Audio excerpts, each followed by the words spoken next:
First skill जो मैं बोलना चाहूँगा, जो मेरे हिसाब से करेंटली हायर एजुकेशन में नहीं सिखाई जाती या कोई भी एजुकेशन इंस्टीट्यूट में बहुत हद तक नहीं सिखाई जाती, is also the skill by the way जो इलॉन मस्क ने बोली है कि सबको आनी चाहिए। अगर इलॉन मस्क को ये सवाल पूछा गया था कि अगर एक स्किल आप सबको पढ़ा पाओ तो वो क्या स्किल है, तो उन्होंने ये बताई। इसको बोलते हैं फर्स्ट प्रिंसिपल्स थिंकिंग। अब ये क्या है कि इसको डिफाइन करना भी थोड़ा सा मुश्किल है। तो इलॉन मस्क ने अभी स्पेसएक्स चालू किया। सबको पता होगा कि उनका सबसे इम्पॉर्टेंट चीज़ जो उन्होंने दुनिया के लिए की है कि उन्होंने ये किया है कि पहले जो है वो स्पेस में हम लोग रॉकेट्स लॉन्च करते थे, वो सब रॉकेट्स जो है वो डिस्ट्रॉय हो जाते थे। स्पेसएक्स ने ऐसी टेक्नोलॉजी लॉन्च की कि रॉकेट्स जाते हैं बट वापस भी आ जाते हैं। अब इसके बारे में इलॉन मस्क ने कैसे सोचा और फर्स्ट प्रिंसिपल्स कैसे यूज़ किया, तो अगर आप रॉकेट्स को देखोगे तो हर रॉकेट लॉन्च को $100 मिलियन लगता है, ठीक है। उस $100 मिलियन में 70% कॉस्ट जो है वो आपका रॉकेट का कॉस्ट है। तो इलॉन मस्क ने ये सोचा कि अगर मुझे एक लॉन्च का खर्चा कम करना है तो मुझे ये 70% पे टारगेट करना पड़ेगा। उस 70% को उन्होंने और ब्रेक डाउन किया और उनको ये समझ में आया कि ऑर्बिट जो रॉ मटेरियल लगता है आपको रॉकेट बनाने के लिए वो सिर्फ 2% कॉस्ट है।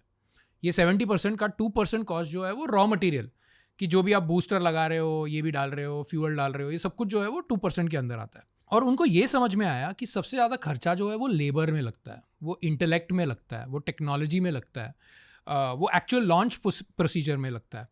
सो जब उन्होंने इसके बारे में सोचा तो उन्होंने ये बोला कि सबसे ज़्यादा खर्चा जो है वो रॉकेट लॉन्च में इसलिए लगता है क्योंकि जब वो रॉकेट लॉन्च हो जाता है स्पेस में तो वो डिस्ट्रॉय हो जाता है।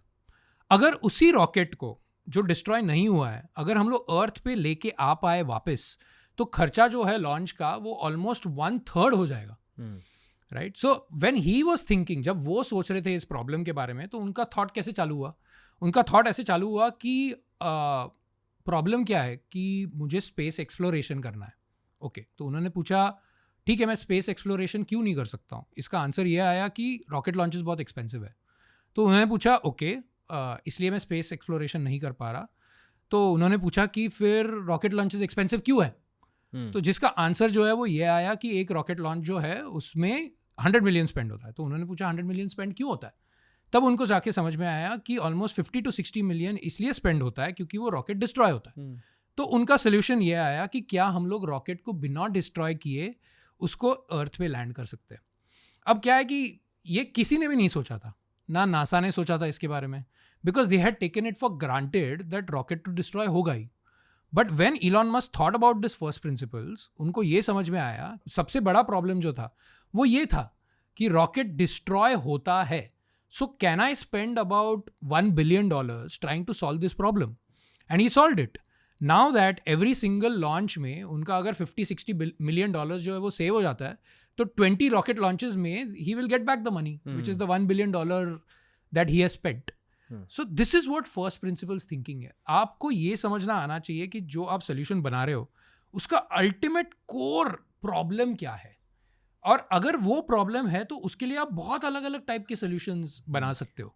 और इसे थियोरेटिकली आप सीख सकते हो, पर इसे एक्चुअली सीखने को you need to be around founders. Exactly, you need to be around people जो नई नई चीज़ें बना रहे हैं फॉर एग्जिस्टिंग सोल्यूशंस, क्योंकि वहाँ पे जाके आपका दिमाग जो है वो खुल जाता है। आपको ये समझ में आता है कि इस प्रॉब्लम के बारे में मैंने बहुत एक केज्ड एनवायरनमेंट में सोचा था, अब इसको खुल के सोचते हैं इस प्रॉब्लम के बारे में। और वहाँ पे जो है ना ये एक मेंटालिटी बिल्ड होना चालू हो जाती है कि let's question something first principles. फिर से फाउंडर पर्सपेक्टिव देना चाहूँगा यार, when we think about promotions और गिविंग रिस्पॉन्सिबिलिटीज, ये एक मेन स्किल है कि which team member is solving my life the most, who is making the life of the teammates easier. Correct. और actually one layer deep यही है, yeah. कि किसी प्रॉब्लम को देख के ये नहीं सोचना कि यार नहीं दिस इज अ प्रॉब्लम, किसी प्रॉब्लम को देख के ये सोचना कि यहाँ ना घुस के समझ के मैं ये सॉल्व कर सकता हूँ. Correct. And I am just a content creator, my problems are short content related, कि शॉर्ट कंटेंट पे कैसे व्यूज आ सकते हैं, शूट में ज़्यादा प्रोडक्टिविटी कैसे आ सकती है, Correct. बैक एंड में how can we be more profitable. और इसका एक और एग्जांपल मैं आपको देता हूँ, स्विगी देता हूँ आपको. स्विगी आपको पता है, फूड डिलीवरी ऐप. तो जब फूड डिलीवरी का बिजनेस चालू हुआ तो कैसे चलता था वो बिजनेस कि ऐप होती थी, आप ऐप पे क्लिक करो तो एक डिलीवरी बॉय होता था जो रेस्टोरेंट का होता था, जो आके डिलीवर करता था. जब श्रीहर्षा ने इस प्रॉब्लम को देखा और जब उन्होंने फर्स्ट प्रिंसिपल सोचा और कस्टमर जर्नी के बारे में सोचा, तो उन्होंने बोला कि okay, there is a person जो घर पे बैठे ऑर्डर कर रहा है, उनके लिए सबसे इंपॉर्टेंट चीज़ क्या होती है?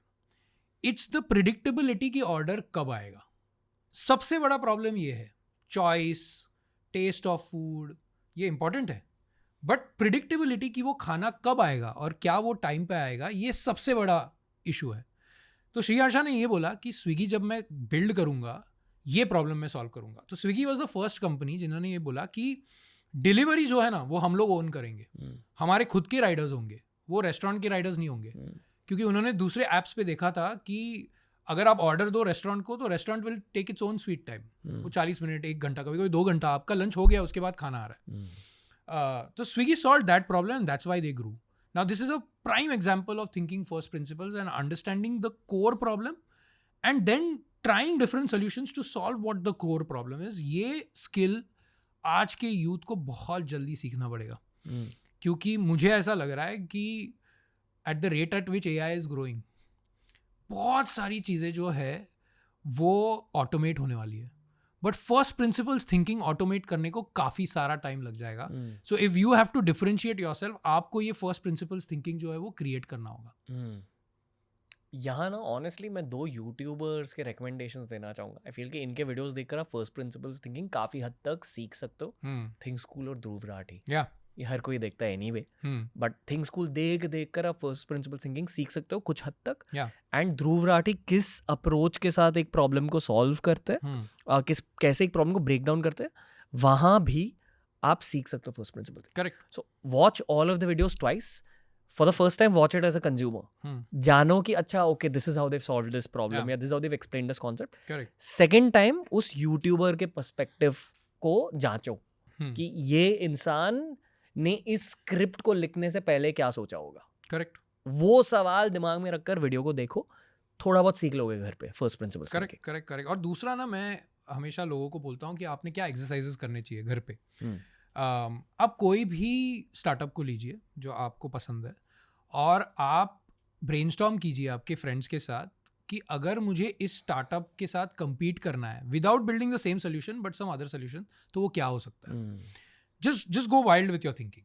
कि स्विगी के बदले में हम लोग ऐसे करेंगे कि एक ड्रोन होगा, वो ड्रोन के अंदर ही अपने आप ऑटोमेटिक खाना बनेगा और वो डिलीवर कर देगा. अब ये बेवकूफ़ी वाला कभी कभी आइडिया हो सकता है, but you are thinking first principles. You are thinking first principles because you know that Swiggy is not just food delivery, it's solving a problem for the customer, and if we can solve that problem some other way, तो हम लोग भी Swiggy को beat कर सकते हैं, किसी और को बीट कर सकते हैं. तो आई थिंक ये बहुत इंपॉर्टेंट एक्सरसाइज है.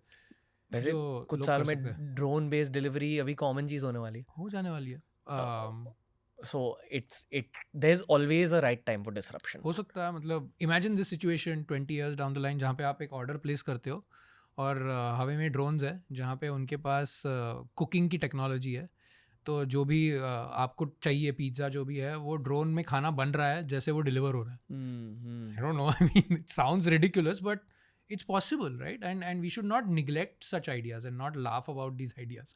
Because it could happen like today chat GPT जैसी कोई चीज़ आई है जहाँ पे हम लोग पूरी किताब लिख सकते हैं. ये पहले पॉसिबल नहीं था, बट अभी वो स्टेप चेंज आ गया है दुनिया में.